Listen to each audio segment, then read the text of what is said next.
What in the wide, wide world of sports is going on here? 5, 4, 3, 2, 1. When you look at Kelvin Benjamin, guys, he's 6'5", he's 245 pounds. He's probably a Popeye's biscuit away from being a tight end. It's not the Dallas Cowboys, but it's a start. You love this. And then, and then. Oh, the Denver Broncos. Now stay tuned for 6 hours of exciting football action. Bears trying to cross midfield.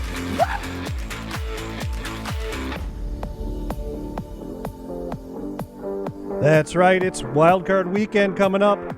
Sit back, relax, and enjoy while Adam and I break it down for you right here on Straight Off the Couch. They call him the Galloping Gazelle. His habitat the frozen tundra of Soldier Field. For 6 seasons and 2 Pro Bowls, he grazed on the tasty green turf of the end zone. Until one fateful Sunday in November, when the Gazelle was stopped in his tracks by a big cat named Wade Krzyzewski. Want to come with me and Wally to the Super Bowl? Oh, absolutely. My favorite team's in it. The Atlanta Falcons. I'm exhausted. Straight off the couch. That's right, it's Straight Off the Couch. It is Monday, January 8th, 2024. This is podcast number 2. I am, of course, the ever effervescent and congenial Tear 'em Up Terry. On the other side of the mic is my good friend, Adam Whitehall, Super Race Man. What's going on, Adam? Oh, it's just Adam off the couch is great. What a wicked weekend of games. Even though some of them weren't so stellar, they were a little on the boring side, to be honest.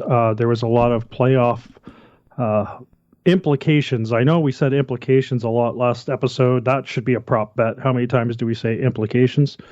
But there was plenty of games that were interesting, and there was plenty that were just flat out boring and had no bearing on the current playoff schedule.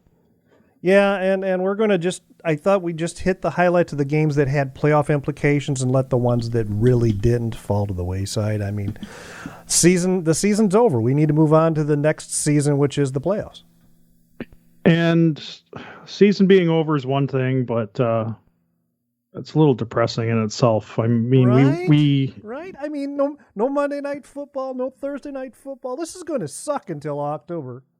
Yeah, it's what's the line they use is like, it's almost the NFL season. That's one team's going to decide my mood for the next 3 months. But now that there isn't anything, Thursdays are nice, Mondays are nice. It kind of breaks up your week a little bit, gives you something to look forward to.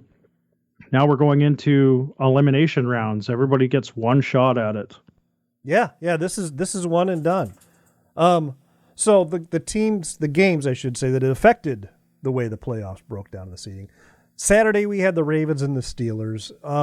The Ravens really didn't play many of their starters, and the weather was an issue. The weather was absolutely horrid. I started watching the pregame about an hour before, and I sent you a message. I was just like, it is monsooning, or it's pouring in Baltimore right now. Full disclosure, I was not sitting any place where I could watch that game. I was able to watch the fourth quarter, and by then, Baltimore was just calling it in. They were just dialing it in. You didn't miss much. The broadcast was awful. I don't know who's responsible for wiping the lenses on the cameras, but at one point, there was the main camera that's at the 50-yard line was just a whitewash of rain. Like, all you could see was colors through it. You couldn't actually see what was happening. They need the screen like the NASCAR cars have, where the screen rotates and you get a fresh set of plastic in front of the lens. Something. I don't know if they didn't put the hood on the camera or what the deal was there, but yeah, it is what it is. It was really one of those games where it meant nothing to Baltimore, but it meant everything to the Steelers, providing that some other pieces fell into place for them after that game. Well, sure, the Steelers are in, but it cost them what? Well, that's another thing. TJ Watt, sack leader for the league for the year, huge defensive front for that. He's the leader of that team defensively. And what are they going to do? Well, we'll talk about that, I guess, later on in the episode. Yeah, we can get that when we get to there. The other one that had some impact, Houston and Indy. That was a win and end situation. And that was a fun one. That was a good game, yeah. That was a fun one right to the end. Let's see. Texans 23, Colts 19. They had to kick it, and they didn't. They chose to take the safety in the end zone to run time off the clock. They had a little bit of time left on the clock. That was crazy. You don't see that very often. This just in, C.J. Stroud is good at football. I was seeing that almost everywhere. He's very good. And we'll get into that a little later too with our. And that was his first primetime game as a pro. That's right. They kept talking about that first primetime game as a pro. How's he going to handle the pressure? It looked to me like he handled it pretty well. So that moves on to the next game, which was, I guess, Tampa, Carolina. So the Bucks versus the Panthers. That was another win and in, but Carolina's they're a dumpster fire, man. Oh, they're awful.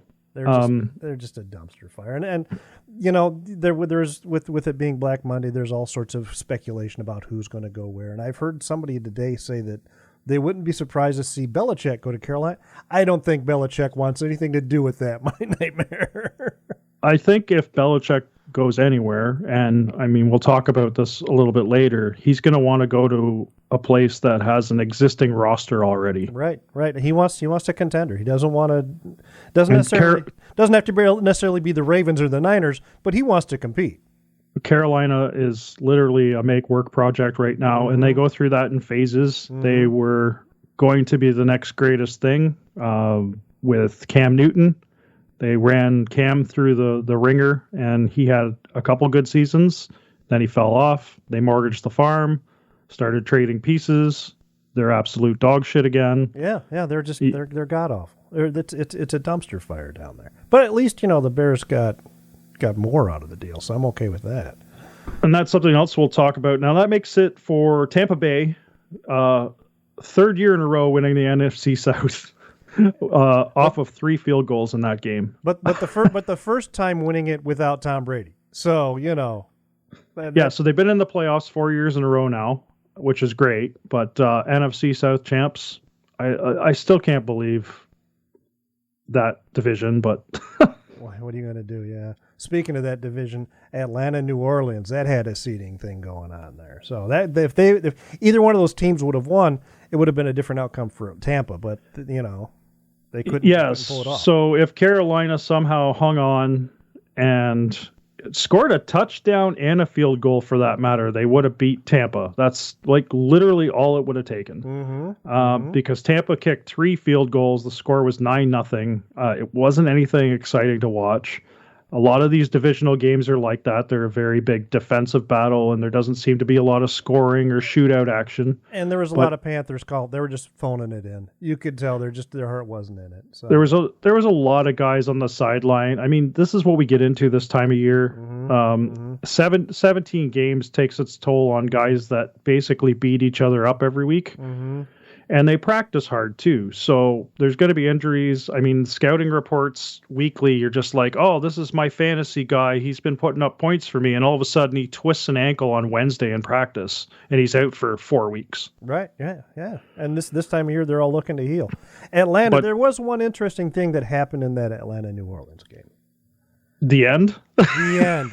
They were supposed to take a knee, and Jameis Winston wanted to get his guy a touchdown and kind of went behind the coach's back to do that. Now, Jameis, you have enough trouble in the league. Do you really want to be playing, can I keep my job at this point in time? Because that's kind of the dice he's rolling there. Yeah, the Saints pulled Carr. He had a really great game, and I guess they wanted to save him in case that Bucks Carolina game went the other way, or there was some other things that could have happened in the league that would have given either one of those a wild card berth. I think just the Saints, actually. The Falcons wouldn't have, but the Saints could have got a wild card berth if the chips fell in place. Right. The Saints would have had to win, and Tampa would have had to lose. Once Tampa won, it was locked. No, there was another scenario. If Tampa won and something was going to happen in another game that really didn't have any bearing on the playoffs, but it would change the record because the Saints had to one up and beat them. So it would move them into the position of a wild card. They'd be the very last seed. So the Saints did play their starters lights out, and Carr had an amazing game. And I sat there the entire time looking at that game going, he's having probably the best game of his year, and it means nothing. I noticed something on Carr, and I'd never noticed it before, and I'm sure it's been there forever. I just never noticed. He's got like a Roman Catholic P tattooed on the inside of his wrist. Yeah, so I just noticed that this year. I didn't see that with the Raiders when he was on the Raiders. Is he wanting to become ordained? Maybe is he into young boys? Who knows? So anyway, at the end of that game, they should have taken a knee. They ran it in for a touchdown. Who knows? There could have been some incentives for a player reaching a bonus or something. I think that's what it was, because the last thing I read at like 20 minutes for recording time tonight was that he wanted to get his guy the one more touchdown, which would have incurred a bonus of some sort. The head coach told him no. He went behind his back, and that gave Arthur Smith every right to be mad, is what the head coach for New Orleans said. He goes, he had every right to be angry and upset because Jameis went behind my back and called that without my knowledge. And him coming across the field, at the end of the game, the congratulatory handshake. Hey, brother, you got a great team. Good luck with the season, whatever. I think that did not happen. I think what was said is, can I help you pack? Because we all knew Arthur Smith he might want to look into another profession, maybe parking cars, because football coaching does not seem to be a good fit for him. I think that little outburst on camera was the final nail in the coffin. They were already talking about it. Mm-hmm. But then they were just like, we can't have a guy in our organization that does this on TV. We can't. Yeah, that's a bad look. Those are bad optics. So it was like 12:01. He lost his job. He was like right after midnight. Yeah. Yeah. I was sound asleep and I get a text notification. I was like, who the heck is it? Really? Midnight. Wow. The other one that had some minor playoff implications, I should say. Titans kept Jacksonville out of the playoffs.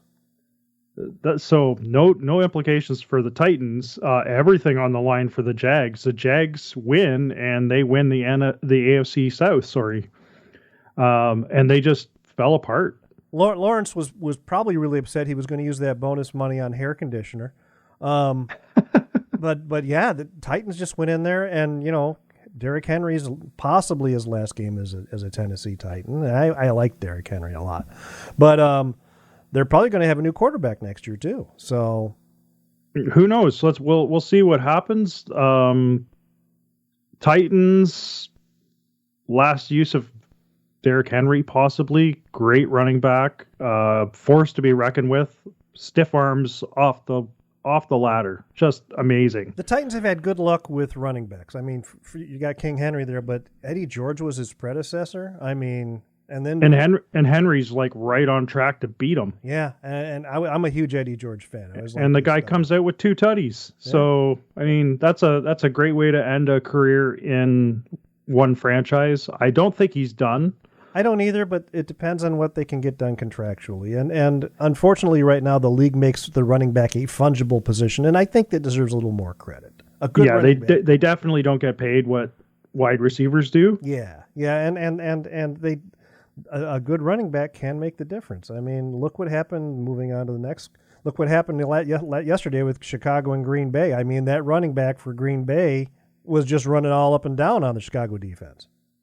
Jones is amazing. Apparently, that's the youngest team in the league right now. Green Bay is. Yeah. Now, the Bears have some amazing pieces, and it's just, unfortunately, nobody could get anything going, and I'm going to just chalk that up to play calling right now. There was way too much reliance on the run game. They didn't let Fields... You've got the most mobile quarterback in the league, or if not the most, one of the most, and there was no rolling of the pocket, there was no play action, there was no taking advantage of his legs, there was no designed quarterback runs. Just really bad offensive play calling all the way around. I mean, and hats off to Green Bay for sticking to their plan and executing it very well. Yeah, Fields looked a little stiff, and it wasn't him. It's just the plays that were getting called. I know we watched last week. He just got sacked from 3 different players and somehow got out of all of them and made an amazing play at the end. He could do stuff. You just have to let him. And Green Bay's field this time of year is always a little slippery just because of the way it's designed. For those people that don't know, Green Bay's field, Curly Lambeau did this a long time ago. There was hot water pipes running underneath that sod. And that's why that field always looks so amazing, is they run hot water underneath it to melt the snow and the ice. The downside is there's a lot of moisture on that surface all the time, and it can get a little slippery. And that you could see with Khalil Herbert slipped 4 or 5 times, and if he hadn't, they'd have been big breaks for longer runs. Yeah, he definitely didn't have his footing on a lot of the plays. I saw a couple plays where I thought, oh, he's going to make that one cut and it's going to look great. He's got this wide open. He can make a play for 20, 25 yards because there's just green grass in front of him. And he'd put his foot into the ground and all of a sudden he's on the ground. And I'm like, nobody hit him. Oh, yeah. Okay. It's that squishy field at this time of year. Squishy field, yeah. The last one we had from this weekend that had really big seeding implications. By the time the game was played, both teams were into the playoffs. It was just at that point in time who was going to be the number 2 seed. And that's Miami-Buffalo. And Buffalo went down in Miami, and what looked like neither team wanted to win. Oh no, it was a really. I'm going to get some hate for saying some of the stuff. I already took some hate from the last episode because there's a lot of Bills fans in my area. I saw one of your friends say something about I'm never listening to the show again or something like that, which is good. If you can get hate in your first show, you're doing something right. So I do have to be fair, and I will hate on Josh Allen quite a bit because he's an AFC East rival. I mean, you feel the same way about the Packers as I do the Bills. There are very few things I use the word hate in association with because I don't like the word hate. I don't like hate in general because it's really negative. I fucking hate Green Bay. He dislikes the Packers, y'all. We can't say hate. We're going to lose all the Bills and all the Green Bay fans. They're not going to listen to us. So we're going to be honest though too. So yeah, I just my integrity. I'm not gonna come up with a bunch of excuses. Green Bay kicked our ass yesterday. but that Bills game, going back to that Bills game last night, Bills Dolphins, neither one of them seemed to want to win it. I think there was like 2 quarters of no points scored at one point. Dolphins looked like they had the Bills pretty much rounded up, and they're going to make the Bills play their game. It was about 14-7 at the time, and then a bad punt return, or not a bad punt return, but bad special teams allowed a 90-yard run back and really changed the momentum of that game. And that's how quickly a game can change. And he hit the hole and was gone. I mean, you saw like 2 steps after that, after he got through that initial wedge, and they were like, oh, this is all over with, because he was gone. Yeah, and part of that was players on their own team, like Miami, taking themselves out. A guy slipped. I'm not sure. I can't remember the name, but he slipped, and he actually hurt himself. He was out for the rest of the game, but as he slipped and fell, he took out, basically made a natural pick for, was it Deontay Hardy now? I think so, yeah. He had another name. He changed his name. He was on another team and he had a different name. So there's a little trivia for you. I think he was Meta World Peace, wasn't he? He had a different name. So it's hard to keep track of players over their career if they keep changing their names. But yeah, he found the hole. He went all the way to the end zone. Automatically tied game. Dolphins had a chance, and I think they went for 4 or 5 consecutive 3-and-outs. They didn't do anything with the ball. Bills finally came out. Allen to Stephon Diggs for a huge 70-yard play, 60 or 70 yards, sets them up for the end zone. Bills end up winning this game 21-14. There was nothing the Dolphins could do. It didn't. I was expecting a lot more of a game out of that game. It wasn't a very dynamic game. It honestly looked like neither one of them wanted to win. There was like no intensity in anything. Everything. It's a lot different than putting up a 70 burger on Denver earlier in the year, wasn't it? Yeah, absolutely. There's a lot of teams that look like that later on in the year. I mean, look at the Eagles. They backed into the playoffs. So there's another game we can run into. Giants 27, Eagles 10. Giants got 24 of those points and looked like they were going to shut out the Eagles completely. A couple of key injuries happened during that game, though. Yeah, so we got Jalen Hurts with his awfully deformed middle finger. Extremely hyperextended, that middle finger, yeah. And A.J. Brown, who's their star wide receiver. And he's a big part of their offense. So even when he's not catching the ball, because he's such a big body, he's really important in the blocking game. And he's got a wingspan like an eagle. He can get vertical. I look at him and I don't think wide receiver. I think tight end or linebacker. That's just the way he's built, man. He's a big guy. Yeah. And he's not like big and lanky. He's thick. But the Eagles, they still get into the playoffs. It was a nothing game for the Giants. What does it look like for the Eagles down the stretch? Well, when we get into the playoff scenarios, I guess both of us will give you our thoughts on that. The other two honorable mentions I want to make on this weekend's games, and then we can move on, is Cowboys 38, Commanders 10. So that game looked like the Commanders may have had control of it at one point. And soon as the Cowboys take a lead, they just don't let go of it. They're pretty phenomenal that way. No, Cowboys scored first, and I was watching because that game was on the same time the Green Bay-Chicago game was. And you texted me, this game's already over. And I thought so for sure because of the mistakes that the Commanders made, but they somehow made it 10-7 at one point. Yeah, and then that was it. I texted back. I said, maybe not. Yeah. No, it turns out you were right. It didn't feel like they had any life and they didn't want to do anything. As soon as they lost possession of the ball or they had to give up on their touchdown drive to take a field goal or punt, it just seemed like the life just fell out of the Commanders. While the Cowboys were still jacked up on both sides of the ball. They were just like, okay, let us back on the field. Let's go. We want to play. And I don't think it had anything to do with the outcome of that game, but Riverboat Ron was let go this afternoon, so. Well, that's another thing. That whole organization I'll talk about later if we have time because there's a lot of moving pieces there today. Well, new ownership, and a lot of times the new ownership, they do clean house. Last game I want to mention is, and I mean it's a nothing game. Bengals beat the Browns. Bengals embarrassed the Browns. They didn't just beat them. Well, they sat their starters, which.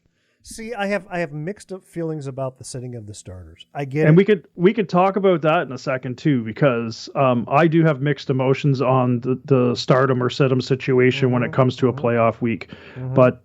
Bengals beat the Browns, which makes it the first time the AFC North, or any division, I think, for that matter, all the teams have a winning record.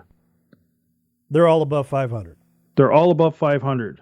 And I don't know if that's ever happened before in any other division. I think there was once the South were all like 8-8, but that was before they went to the 17-game schedule.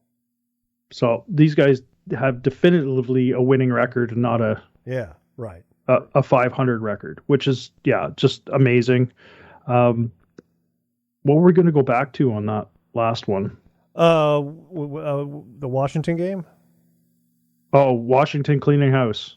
Yeah. Is that what you want to go back to? Because we were talking about... No, we can actually get back into that later because there's a lot of things that have happened around the league today with Black Monday. It's Black Monday, which it's... I should have worn black. I should have known. I'm sorry I missed the ball on that. Don't call out the NFL fashion police on me, please, and thank you. So that brings us up to the weekend, Super WildCard weekend. We have 6 games, and for the first time ever, there will be a streaming playoff game that is not available on any broadcast platform. You have to buy the stream to get this game.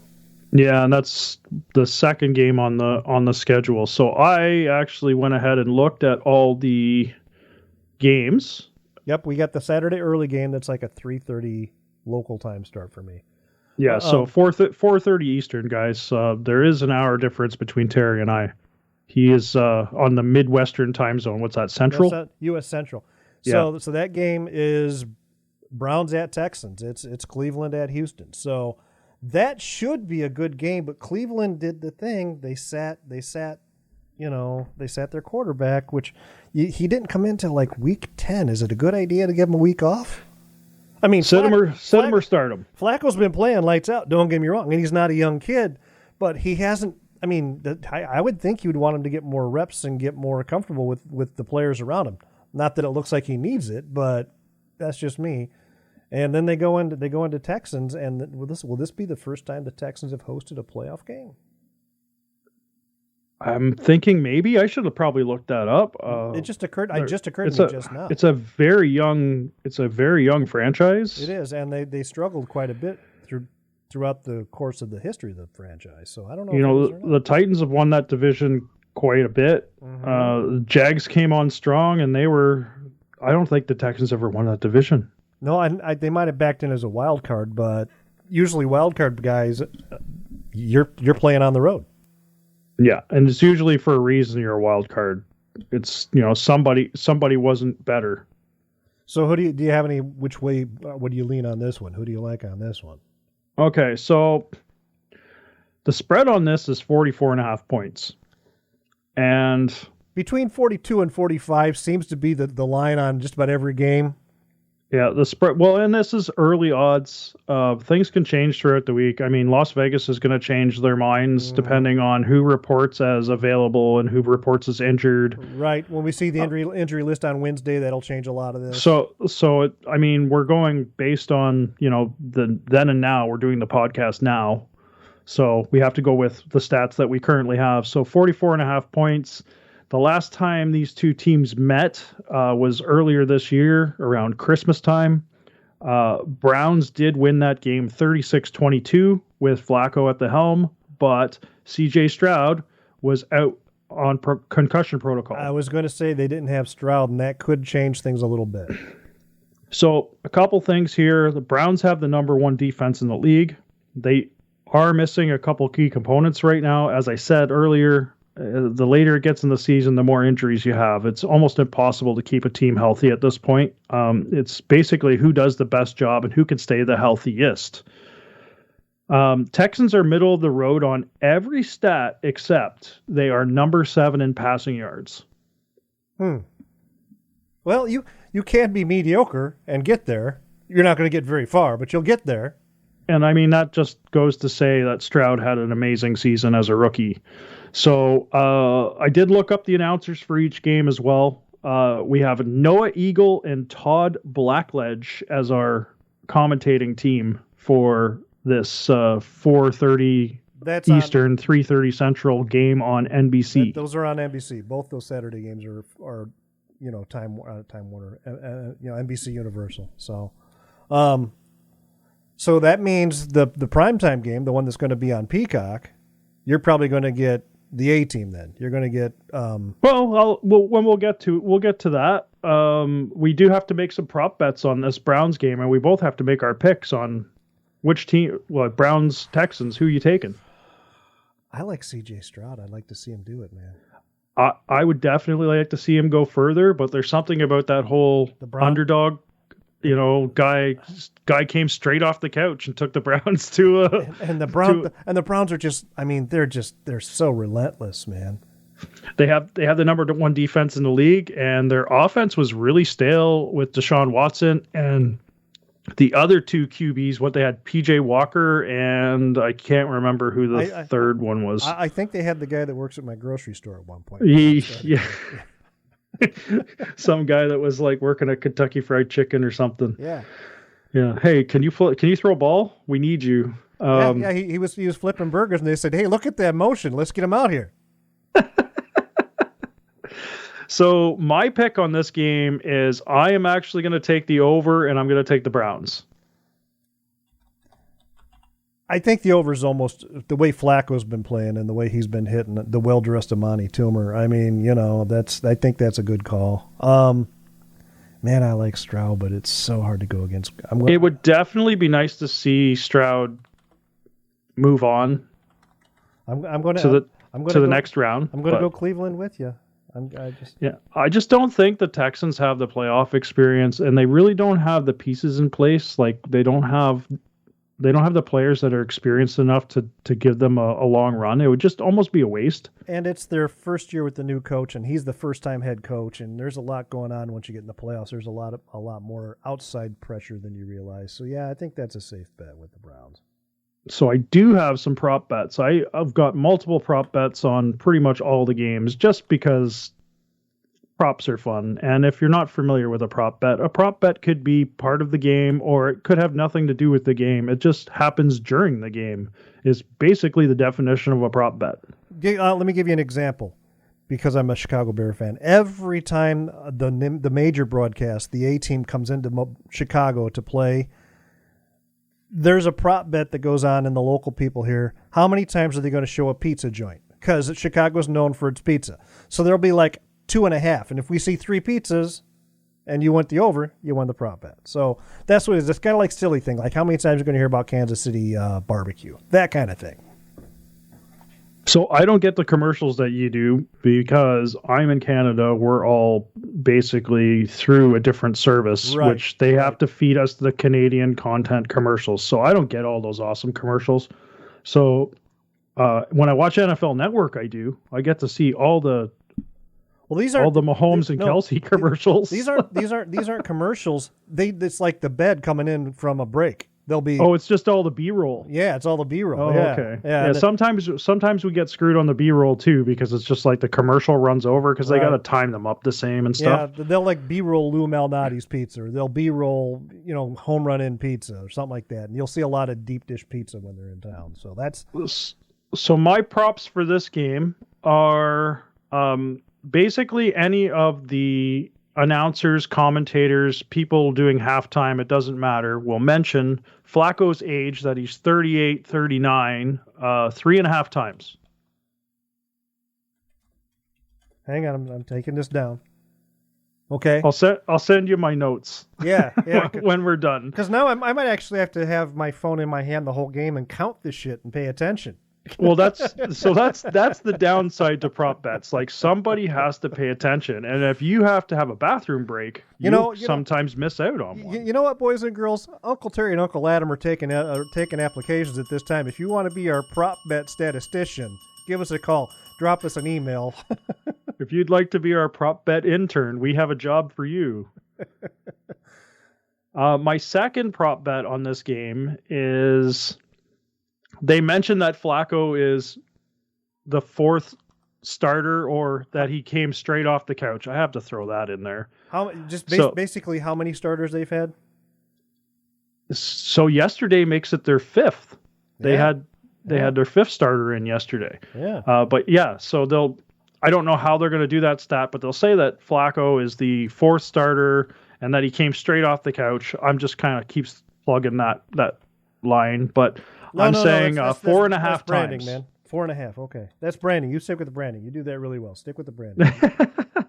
And then they are going to mention either over the entire broadcast if it's at halftime or if it's the in-booth commentators, because these guys I'm not very familiar with, Noah Eagle and Todd Blackledge. I don't know what they're... Unfortunately, because the Bears are who they are, I often get to see the 2nd and 3rd tier announcers. I've seen them a few times.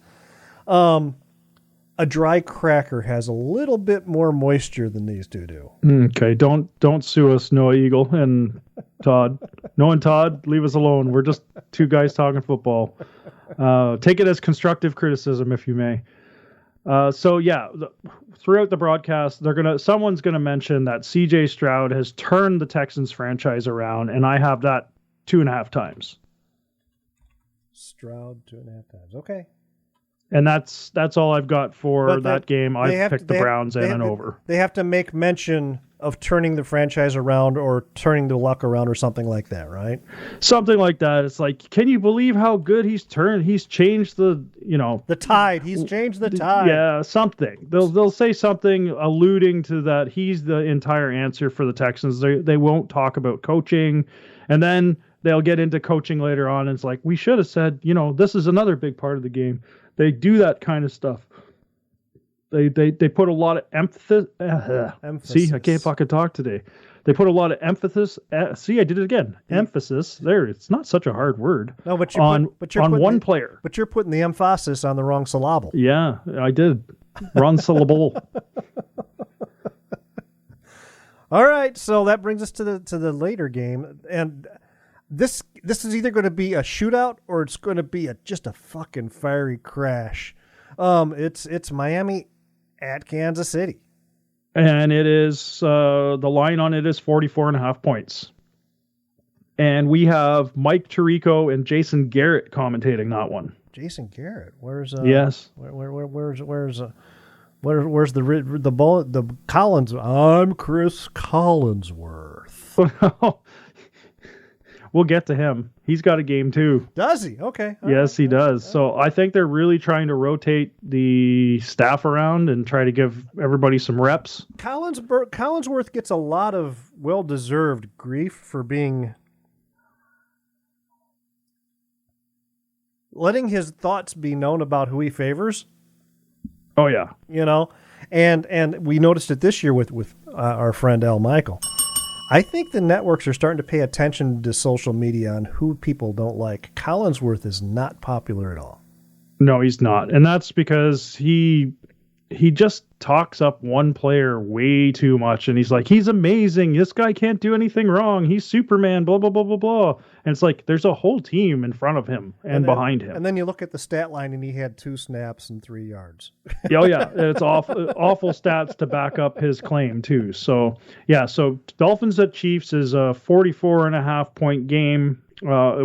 That's the line. Mike Tirico, Jason Garrett. The Dolphins have the number 1 offense and the Chiefs have the number 2 defense in the league. I actually like the way Tirico calls a game. I think he does he's engaging. Yeah. So that'll be fun to watch. This is almost a strength on strength thing, but what's Miami's defense rated at? Miami's mid-tier, so I didn't even note that down. Yeah. Anybody that was mid-tier on their defense, I ddid not. So anywhere between the 12 to 20 mark, I just kind of. But you're going against Mahomes, and I'm going to drop this catch too. That's who you're going against. So you're going against Mahomes in Arrowhead, which, I mean, the Chiefs during playoffs are a really good team. The last time these two teams met was in Arrowhead, and the Chiefs won 21-14. And that was in November. Yeah, the Dolphins kind of backed their way into the playoffs too, so I don't know, man. Who are you going with? Which one do you like? I can't bet against the Chiefs at home, really. Mahomes, I think, is going to turn on another level. They've got Isaiah Pacheco, who's got a just angry runner. He's doing a lot of work. I've got Chiefs under, so under 44.5. I think I'm with you on the under, but I think I'm going to go the over. Chiefs on the over. Chiefs on the over? Yeah. Okay, because that's fair. Both those teams can rack up points if they get on a roll. So I just don't know if Miami has it in them, and I mean the Chiefs just have. I don't know. They haven't had that explosiveness that they had last year. And I think it depends on which pair of yoga pants McDaniels is wearing. Well, there's that too. He's wearing his Lulus, so. That should be a prop bet. How many times they mention how weird he is, because that gets mentioned a lot. I almost threw in a Mike McDaniels prop bet this week. I threw in a couple interesting ones for the people that actually are going to follow the game and want to have some like football action type bets. So I had to throw one in for the Swifties. How many times are we going to see Tay-Tay? 8.5 times. That's. I think that number's low. Okay, so take the over. I won't be able to watch it, so you can lie to me about it. Well, I don't even know if I'm going to get it. So there's another thing about this game that I really don't like is that it's on Peacock, and you're almost forcing the fans. Like, apparently, it's not even going to be on NFL Plus. It's only going to be on Peacock. Only on the Peacock. Today on his show, Mike Florio went on a whole long diatribe about it's $5.95. Just get it for 1 month. Cancel one of your other streaming services and get this for $5.95. That's a lot of entertainment for $5.95. And I only bring this up because Mike Florio, if you were listening, which I doubt very much, remember when Amazon Prime started doing games? He blew up because you have to give everybody access to these football games or they mean nothing. Yeah, I do remember that. So Mike Florio, I'm going to say it out loud. Who you crapping? That's a little bit of hypocrisy on your part there, and I think it's only because you get a big honking check from NBC Universal every week. So I'm thinking because of my Canadian privilege, because I can't. All of my stuff comes from DAZN, which is for people in the States that are not familiar, DAZN. They are the NFL streamer in Canada. So they piggyback off all the feeds and they have exclusive rights to streaming in Canada. So I may get that game, I may not. I don't even believe I can get Peacock, to be honest. I don't think it's available here. I'm sure there's some zoning things. So yeah, it's all the local broadcasting rights and all that sort of stuff, which I'm sure the league is getting out of now that they have, Peacock streaming and Amazon was doing Thursday Night Football. So Taylor Swift was, I don't know if we're going to come to fruition. I will let you guys know next week. If not, I'm catching the highlights. But yeah, camera on Taylor 8.5 times. You guys can take the under, the over. Somebody who's going to watch that can let us know. We'd appreciate it. Chiefs receivers drop passes 3.5 times. I think that number's low too. I'm putting it out there because I believe that they're going to run a very strong run game. Yeah, they probably are going to rely on the run because Miami's defense is a little suspect against the rush. So But I also know that this is the Chiefs and this is the Dolphins, and this is basically for all the marbles for these guys. There is no tomorrow. Total challenge flags 2.5. I kind of want to see the Chiefs advance too, just because I want to see them play one road game, so that they can shut up. The announcers will shut up about that fucking statistic. They've never played a game on the road in the playoffs. I know you've said that 116 times. Shut the fuck up. Yeah, so that's my last prop on that is 2.5 challenge flags. That brings us to Steelers Bills. By the way, we're at 45 minutes. Steelers Bills. Steelers without Watt, and I know you're not a fan. I like the Bills, the organization, the way they've put it together in this run they've had for the last 4 or 5 years. I don't see how Pittsburgh can win this one. I just don't see how So it's Sunday, 1:00 CBS. The line is 40.5. They're on their third string quarterback, and yeah, so. We have Jim Nantz and Tony Romo for that one. The Bills have the number 4 offense. Steelers are ranked 25th in offense and 21st on defense. TJ Watt will not play. And the last meeting between these two teams was last season, and the Steelers were at home. They won 27-15. You don't have to tell me. I don't need to know the numbers. I'm going to go with the Bills on this one. I've also taken the Bills for the over because I believe that Josh Allen is going to rally the troops and get back on the wagon. What's the line? 40.5. 40.5. I actually, yeah. I'll take the Bills. I'm going to swing on the under on that because it is playing in Buffalo, and I think it started snowing there about 3 months ago. It started in June, so they don't have any snow there right now, believe it or not. My props on this game. Go ahead. That can change. I mean, it's Buffalo. So my props on this game is actually it snows in Orchard Park and I've got that at a half. So it either does or it doesn't on game day. Okay, 50-50. That's fair. It's That's a 50-50, a nice easy one so that people can pick. I mean, if they want to turn it into a drinking game, I mean, it's only one shot. Josh Allen throws an interception, 1.5. I'm taking the over. Oh, He's like Brett Favre, man. Everybody loves Favre. And unless you played in the division against him, you kind of forget about how many interceptions he threw. But at one point in time, he was the league leader until Jameis Winston came along in single-season interceptions. so I believe that Allen may very well clean up his game a bit because he's had a couple sloppy games, and I'm taking some shit from some Bills fans too. Say, hey, be nicer to Josh Allen. And he is a good quarterback, but he does kind of have that gunslinger mentality, and he's just kind of He leaves it all on the field. Good, bad, he's just like, fuck it. Diggs is out there somewhere, and he launches it. yeah, And good, like bad, or, the good, bad, two or picks, otherwise. Yeah, good, bad, or otherwise. I'm going to put it out there, and you guys do what you're going to do. the two picks he made last night were both in the end zone, and they were awful. They weren't even contested balls. They were just right to the other team. Those were so ugly. Those were so ugly.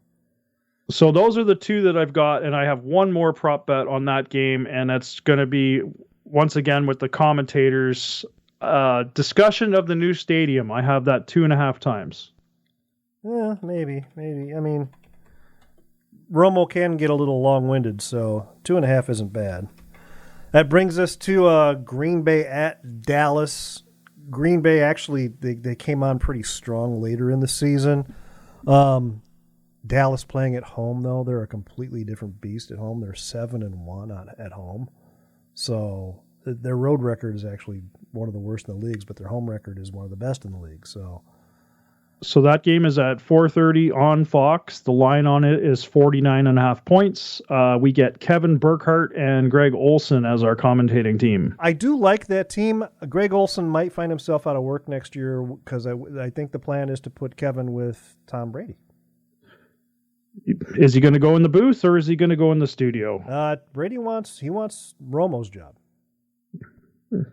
So he should have it, right? Yeah. I mean, give us a mix up out there. I mean, CBS has Romo, Fox has Brady. It might make it a little more competitive for in-market games for. But in all fairness, I think Greg Olson was fantastic at the job. I think he did really, really. He's very well. good. Yeah. He's very good. And former Chicago Bear, sure, I got some love for him there, but I think he was a really solid broadcaster. He's a really good color commenter. He brought a lot to the situation, but how do you say no to Tom Brady? So the tail of the tape on this one is Cowboys are the number 5th ranked offense and the number 5th ranked defense. They have not lost at home, and they'll be playing at home. Yeah, you almost have to go them boys. Packers are ranked middle of the league in every category, everything. So middle of the road. Their last meeting was in 2022 in Lambeau Field, and Green Bay beat them 31-28. So by a field goal with Aaron Rodgers at the helm, by the way. And that's a completely different team in Green Bay at that time too. So yeah, they had. I believe they had Devontae. Maybe not. No, Adams. Maybe they didn't. Adams was there because he didn't leave till after. Oh, that's right. He went to Las Vegas because he wanted to play with Carr, and then right. And you had that probably future Hall of Famer left tackle David Bakhtiari. I mean, it's been a completely different team up in Green Bay. So that's a 49.5 point game, and I have the Cowboys over. I'm going to go Dallas, but I don't think I'm going to go the over. I'm going to take the over because once Dallas gets a lead, they just hammer on the gas, and I don't really think Green Bay can stop them. I can't. Yeah, Green Bay's defense looked pretty good. But they look good in big chunks. Like there'd be 3 or 4 games where they're playing lights out, and then there'd be 2 where they sucked. So they're kind of streaky. What are your props? So I only got 2 for this game. The mention of Jordan Love as the next Favre or Rodgers 3.5 times. Oh, dude, I was so. God, I get it. Jordan Love was winning. I get it. Jordan Love looks like he's going to be a good quarterback. I get everything that let the guy play 2 or 3 seasons before you start comparing him to Rodgers and Favre. Because remember, Rick Meyer was 12-0 at one point in time. And then my second prop bet on this one is Dak yells, "Yeah, here we go," 23.5 times. I think that's low. It might be. I don't know. I just threw it out there. People can do some math and they go, "Oh, how many snaps did they take in a game on average?" They could cheat on that stat if they want to, but I'll have you know, he doesn't say it every time. No, I've caught him not saying it, and I was just like, "Oh, that's not very good cadence." I was waiting for it one time, and he actually Montana. I goes, "What the hell is he?" yeah, it happens a couple times. So I got 23.5 times on. Yeah, here we go. And I heard the last time they played, I actually heard Omaha too. He walked to the line, and goes, "Omaha." That's right. Yeah, that's right. I heard that. He says kill a lot too. So that brings us to our not our Monday night game, the Sunday night game, which is on NBC at 8:00, which is Los Angeles at Detroit. This game has a lot of intrigue, not just because the two teams are really good. These two teams traded quarterbacks a few years ago, and both those quarterbacks are starting this game. This is on my notes. This is a 52.5 point spread. Wow. Yeah, right now. I mean, it could change come game day, but right now it's a 52.5 point spread. We have Mike Tirico and Chris Collinsworth. I'm Chris Collins. Calling the shots. The Lions are the 3rd ranked offense and 19th ranked defense, while the Rams are the 7th ranked offense and the 20th defense. So both these teams are very close in both spectrums. Yeah, the Rams offense has performed better than I thought they would this year. That rookie wide receivers are there, broke the league record for rookie wide receiver receptions. The running game has been a lot more consistent and solid than I expected it to be. They've gotten some really good offensive line play, which I wasn't expecting out of them. So kudos to Los Angeles for putting together a better season than I expected, but I don't think they can get past Detroit. I really don't. So both of these QBs, it's sort of a revenge game against their former team in a playoff scenario, which is really interesting. Now they are in Detroit, and their last meeting was in Los Angeles in 2021, where the Rams beat them 28-19. Now that was a different team back then. It was, and Detroit this will be their first home. That was a Super Bowl championship Rams team. Yeah, but the Detroit, this will be their first home. This is their first home game in a playoff scenario in a long time. Since the 80s, I think. Yeah. Yeah. So. Well, considering they first won the NFC North for the first time ever, because they were in the NFC Central the last time they won that division. Yeah. That no longer exists. Yeah. So I'm going to go Detroit on this one. I am also taking the Lions for the over. I know 52.5 seems like a lot, but I think both these teams can put up 30 plus points on the board. I do too. I mean, defenses aren't that strong. They're the 19th and 20th ranked defenses in the league. And you got, Amon-Ra St. Brown's had a really good year. And why somebody hasn't put a cornerback on him named O'Neal? Because the only way you're going to stop Ra is with O'Neal. By the way, the SG1 fans out there just laughed at. They got that joke. There's a little geekism to that for the Stargate guys now, go, I get it, Ra, O'Neal, I got it. So it does look like the Lions might not be playing Sam Laporta because he got injured on yesterday. And that's kind of a big oomph for them. But it's too early to tell. I mean, he might be fine by game day. He's got a week to heal up, but I don't know what the severity of the injury is right now. Just throwing that out there, that could change things as well. I mean, the line could change on the game as well based on him not playing. What do you got for props? Chris Collinsworth says, now here's a guy 5.5 times. You know, if you ever put Collinsworth and Chucky in the same booth with here's the guy, I think we're going to hit an over every time. Yeah. Now here's a guy. This guy. So how many times? 5.5? 5.5. And he might screw me on this because I've noticed in the past that we used to make a drinking game out of it. And we got really hammered a couple times because of it. And then I think somebody said, "Hey, you're a drinking game." And he's like calmed it down quite a bit. So my next prop bit is Lions go for it on 4th down 3.5 times. I'm taking the over. It's all going to be situational. It could, if they're behind, they're going for it on 4th down every time. Yeah, and Dan Campbell doesn't seem to have a lot of fear about that. And you're marking it at 4.5. I'm working it at 3.5. 3.5. I'm taking the over. Oh, neat. I'm taking the over on that. All right. And then the final prop on this game is the reference of the QBs traded to the opposing team throughout the entire broadcast 4.5 times. I'm going to go over on that too. Okay. All right. That's brings us to our final game. The Philadelphia banged up Eagles against Tampa Bay Buccaneers, and somebody that Adam and I both like as a player. I don't know if he's Hall of Fame or not, but he has a lot of fight in him, and that's our guy Baker. Yeah, Baker Mayfield is. So he ruled into my prop bets this week. Now this game is 8 p.m. on ESPN ABC. The line is 43.5 points. We are going to be greeted by Joe Buck and Troy Aikman, the Hall of Famer Troy Aikman. Sorry, I'm going to take the under on that, and I'm going to go Philly. Okay, so Eagles are 8th offense, 26th in defense because they've had that really awful December.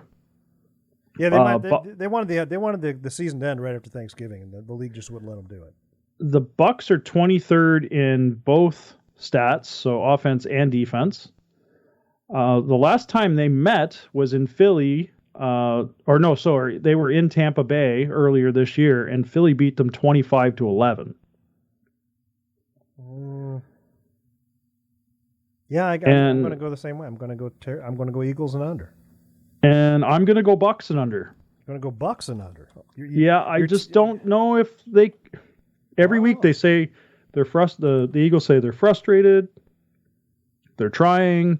They gotta right the ship. They got to do this, and then every week it seems they're not getting any better. And with Jalen hurt and AJ Brown possibly sidelined, I think the Bucks could have a chance. Jalen, it depends on how much pressure he puts on that middle finger when he throws the ball.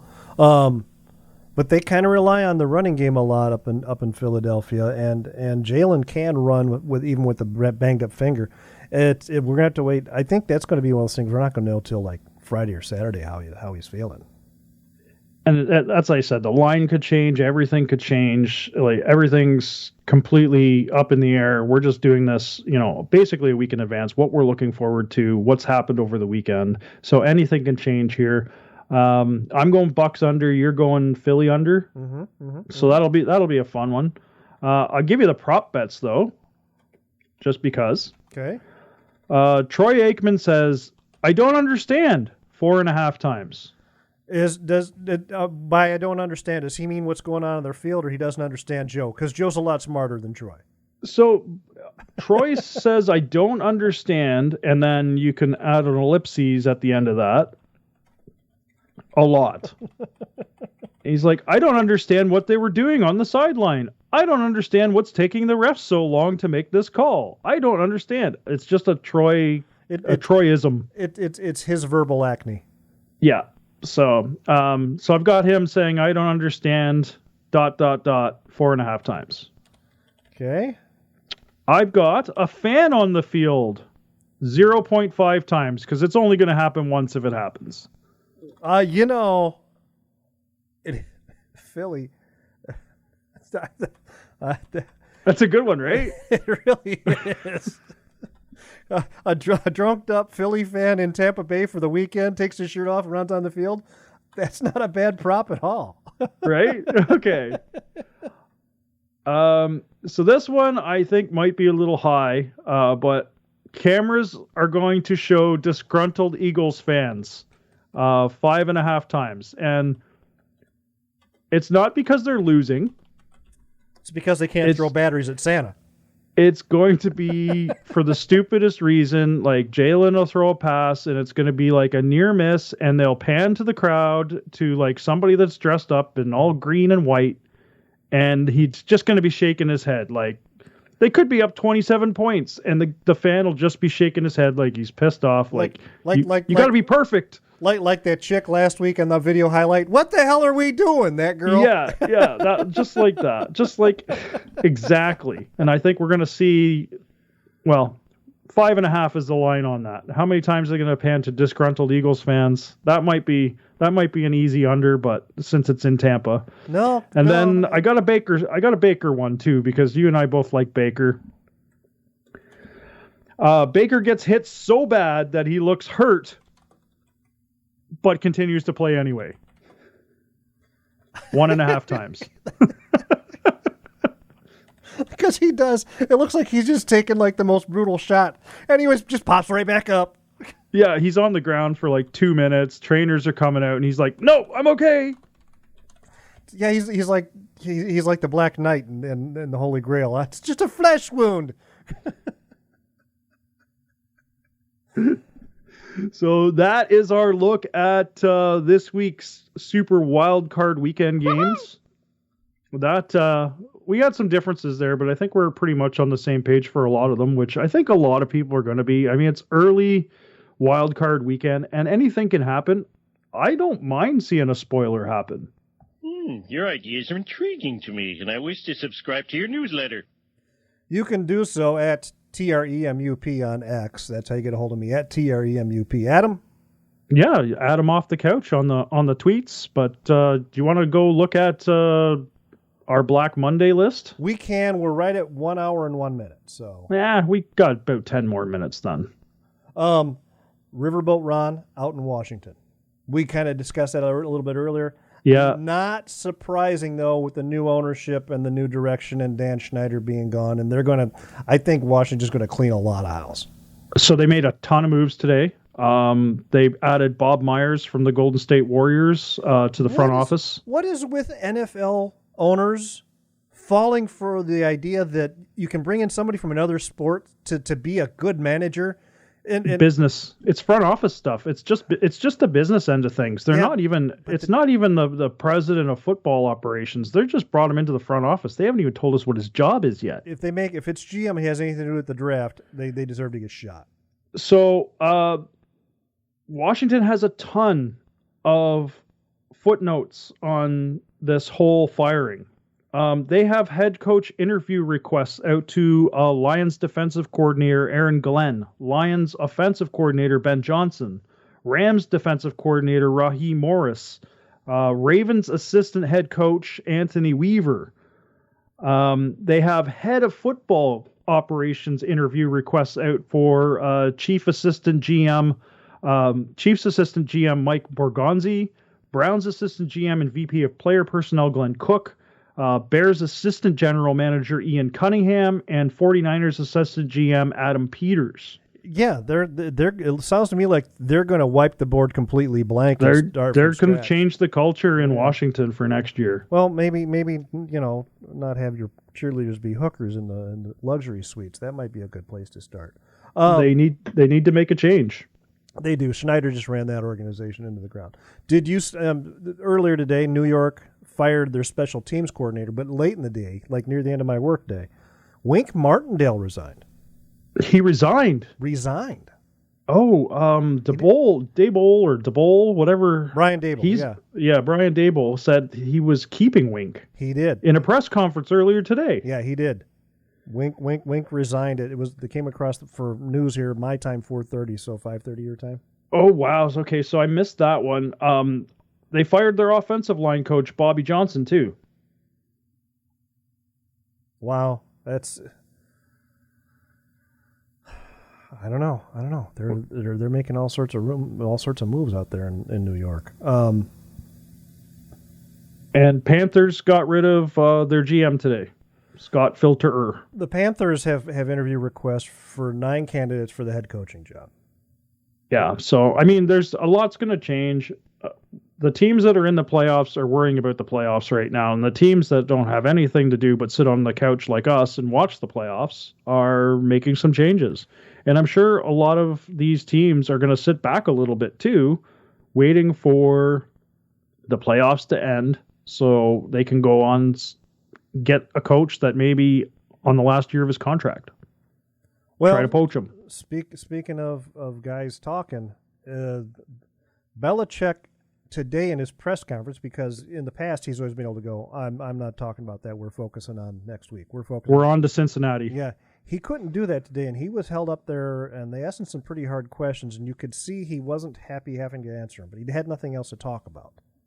And it was about his future with the team, and the long and the short of it is, he said, I have a contract, and we're going to sit down and talk about that. That's how they haven't sat down yet. That's all that is. Yeah.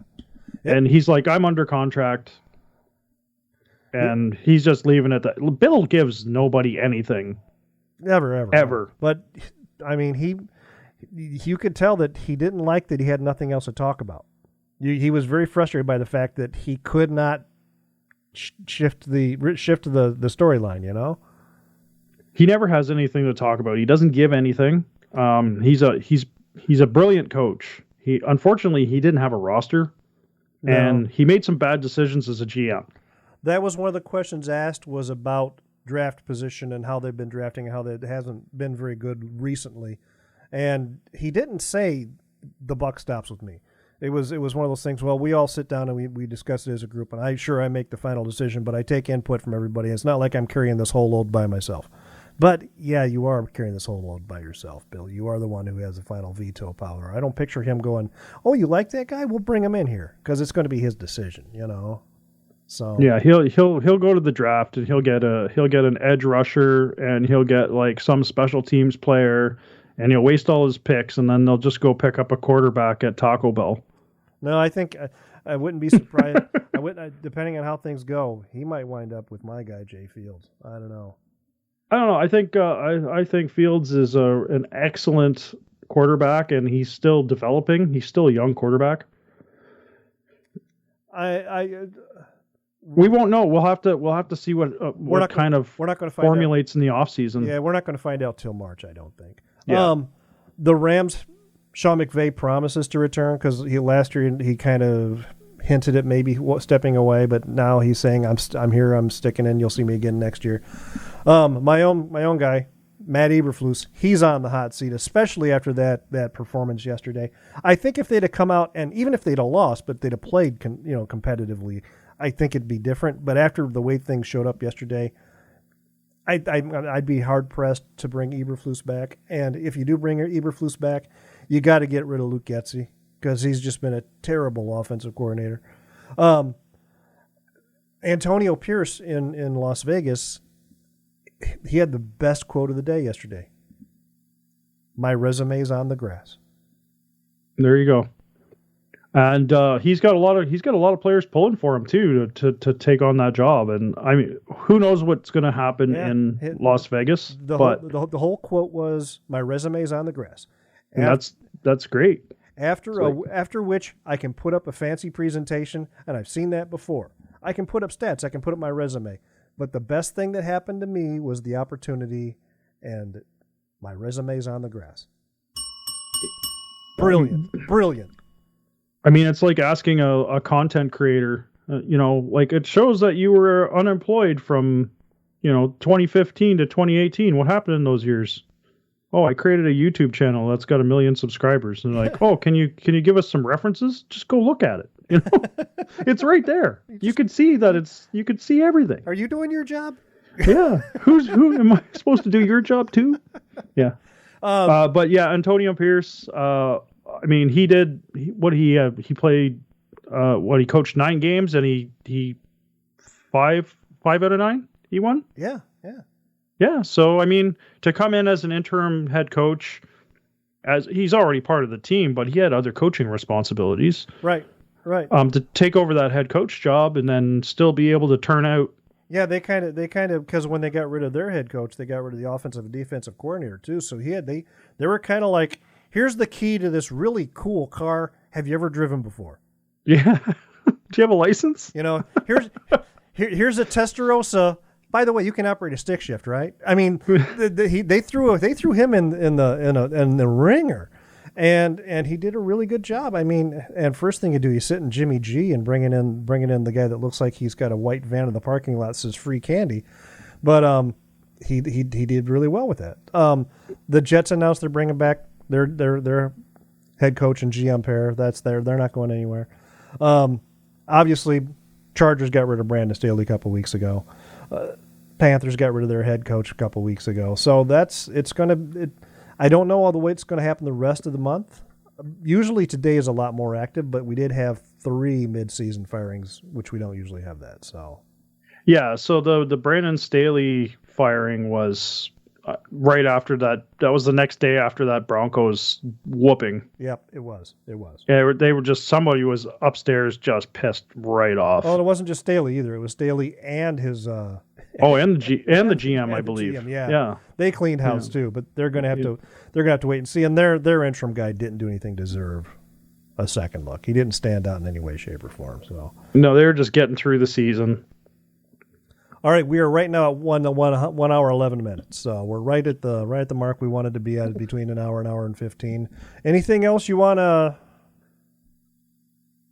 I think we're going to come back next week, and it's probably going to be a day late because of that Monday night game. So we're not going to be able to do the usual Monday get together. We're going to have to wait for that Super Wildcard Monday finish in order to record an episode. So we'll be a day late next week if we do have any followers at this point.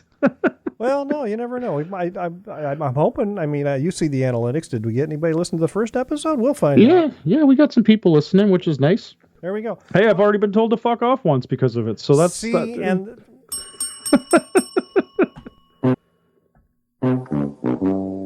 it is.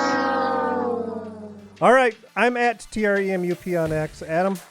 I am Adam Off the Couch on X, and you can always email us at straightoffthecouchpodcast@gmail.com. That's right. That's what we're on here with, the Straight Off the Couch. Make sure you like and subscribe on whatever your streaming service is, whether it's Apple Music or Google Podcast or our home. Yeah, you don't have to subscribe to anything. It's just follow now. Subscriptions apparently cost money. I had to learn all about this stuff too. So yeah, just click the follow button. We appreciate the love. It helps us out. And if you like what you hear, maybe share it on your favorite social media platform. If you want to do that, and if you want to hear, if you have something that you want us to talk about on a future show, send us a DM. Or if recommend us to your friends, and they can send us a DM. If you want to join us, we can take phone calls. So just, that too. Just let us know. Otherwise, that's it for us. Be safe. God bless. Adam, you got anything left to add? Yeah, just can't wait to get straight off the couch again. Bye-bye, everybody.